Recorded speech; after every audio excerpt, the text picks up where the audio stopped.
Relax. Yeah. New code, please. New Jess, please. What's good, YouTube? Welcome back to Grim. Today we're going to meet up with Colt and Larissa from 90 Day Fiance, who have both split up. I've done videos on them in the past, so if you missed that, make sure to go check those out. But keep watching until the end because we're about to see them both go on pretty much separate dates with their new significant others, or at least Larissa just found some random guy for a blind date. But either way, it's super cringy. You're not going to believe how awkward some of these moments are. But without further ado, let's just get into it and see how Colt's doing with his new girlfriend, Jess, who is also Brazilian, if you didn't remember. Last night, Jess and I got in an argument. She wanted to continue to go out and party with her friends, and I wanted to go back to the hotel. So it starts off with Colt giving us an update. I don't know what it is with this man, but every time he's doing a talking head, he has to update us on some big fight that he's had. I think a lot of it has to do with his personality. He seems like he's gonna be a super controlling person, and honestly, before Larissa, I don't think he had much experience with the world of dating. I don't know if he really understands the social cues that come along with it, and I think he has trouble not being controlling. He might not even realize that he's doing it. But yeah, she wanted to stay out and keep hanging out and partying, and he wanted to go inside, of course, because that's just what he likes to do, is be inside. So already things are just not very well between these two, and they're already fighting a lot. It's great to see, Colt. You're doing so much better than Larissa already. Eventually, Jess decided to come back with me, but I'm really worried how she's feeling. And it's my last day in Chicago. Dude, they're having to like walk through the park for some of this B-roll footage, and it looks so awkward. I mean, my man's walking around with his hands in his pockets, not knowing what to do. Just looks like a super awkward like middle schooler on their first date, like his parents just dropped him off or something. Plus, I think these two are officially like dating now, according to him. So you'd think he'd be a little bit more comfortable around her, but obviously things are not going too smooth. I don't like the situation for control me. I love code, but code needs you new code. So basically this lady said, you know, I love Colt, I just need him to not be Colt at all and completely change into someone else. Because, I mean, he is super controlling. We've seen it in the past. And according to this girl too, she does not like his controlling nature, and it's already driving a wedge between them, which is not very good considering they're very early on in their relationship. But wait until they sit down to talk here. It gets very odd. You coming back to the hotel means a lot to me.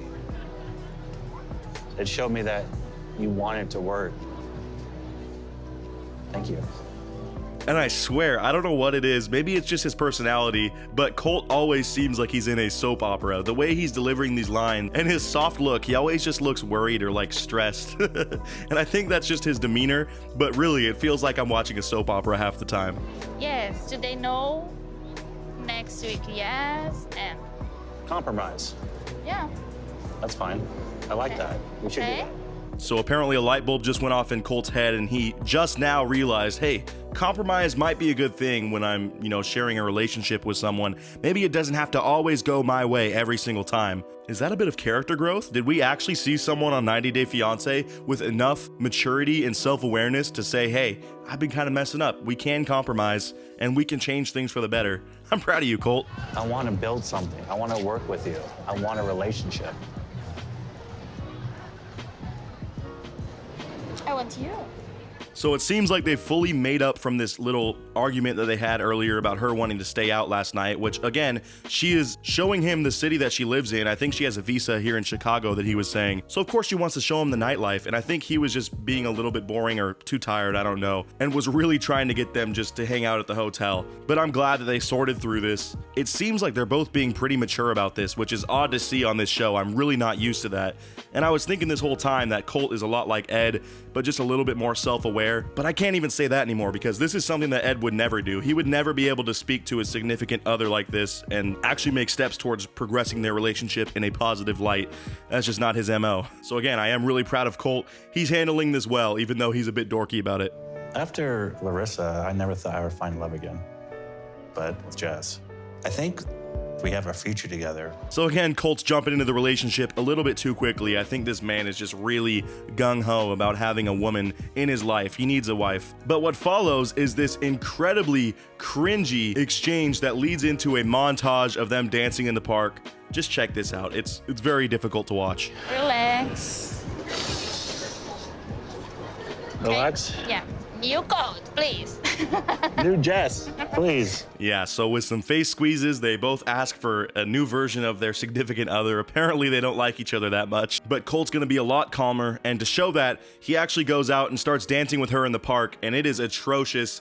I don't know why they held on to this shot for so long, but I think the cameramen and the editors knew exactly what they were doing. They realized that, hey, we don't really have that attractiveness here with Colt. We need to show off his cool side and show off his dance moves, and that way the random 40-year-old moms that are watching TLC are gonna stay tuned when they see this badonk. It's not gonna be easy, long-distance relationship. I want to try. Ooh, so then they have some conversation about what's gonna go down once her visa expires, because of course she only has, I think, 6 months to stay here and work. And after that, she either has to get hitched or go back home, or I guess you can reapply for a student visa possibly. I don't really know how that works, but I'm guessing one of them is going to pop a very serious question here, so let's check. Student visa? Or K1. I don't know. There it is. Drops the bombshell. She's been waiting to bring up this idea since they first met. She's like, hey, or we can, I don't know, maybe get married, get the K1 visa. I don't know, just an idea. But obviously that's what she really wants, and Colt would love this too. It's basically the same setup he had with Larissa. He's able to trade his dignity in order to live in this fantasy land where she loves him for him, and definitely not just because he's an American citizen that helps her get citizenship. So Colt sounds like he's really on board for this too, because he realizes I'm not really gonna wanna have a long distance relationship with this woman across countries. That's very difficult to manage, and it sounds like he's gonna ask her to marry him before she leaves. So maybe we'll see that in a future part. The other nice thing is they agree that he's gonna go to Brazil to meet her family. So who knows, maybe this is a bit wholesome and Colt is really learning from his past mistakes and is trying to have a nice, serious relationship with his woman, but still, I think their foundation is built with sand, so I don't know how well their relationship is gonna last through the test of time, you know? But anyways, catching up with Larissa, she's about to go on a blind date because she says that she is just tired of these dating apps around where she lives. She made a very funny comment about them all wanting to just go hiking, which is literally everyone's basic Tinder bio. And she's like, I don't want to go hiking, that's so cheap. She clearly needs to be taken on an elegant dinner, so that's what this guy's gonna do. Let's see how that goes. Huh? It's for you. Thank you. I'm from Oklahoma, and I was raised right, so I don't ever show up empty-handed. So already this dude's doing way better than Colt. I mean, he doesn't quite look like Colt, and he's got a suit on, so she knows that he's about that money lifestyle. And he gives her a present. Remember, when she first met Colt, she was so angry that he didn't even come with flowers.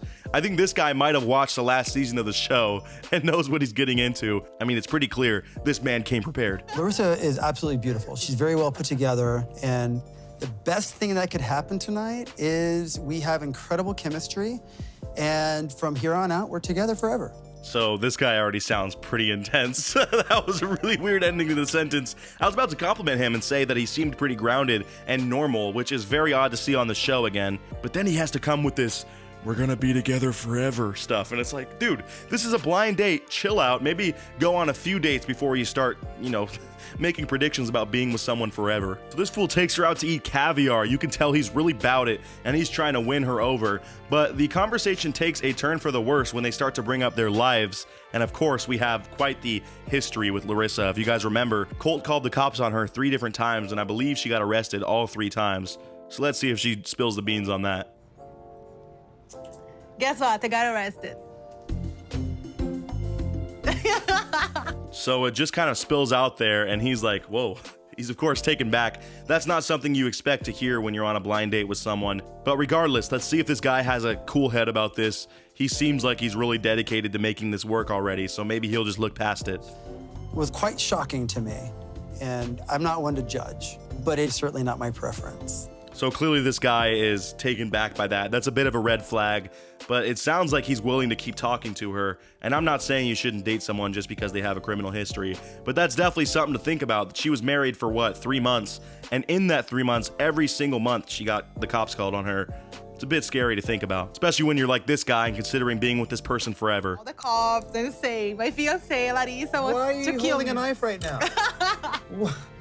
And he actually makes light of it and even, acts like she's an insane person when she picks up a knife just as a prop in her story that she's telling. This guy actually seems kind of chill, and that's what annoys me, is Larissa is a very annoying person, very needy, and I don't think deserving of someone that is like this. But we'll see if they continue on with their dating in the future. It sounds like they both hit it off and enjoyed each other's company, so we might see him more in this show as they release more clips.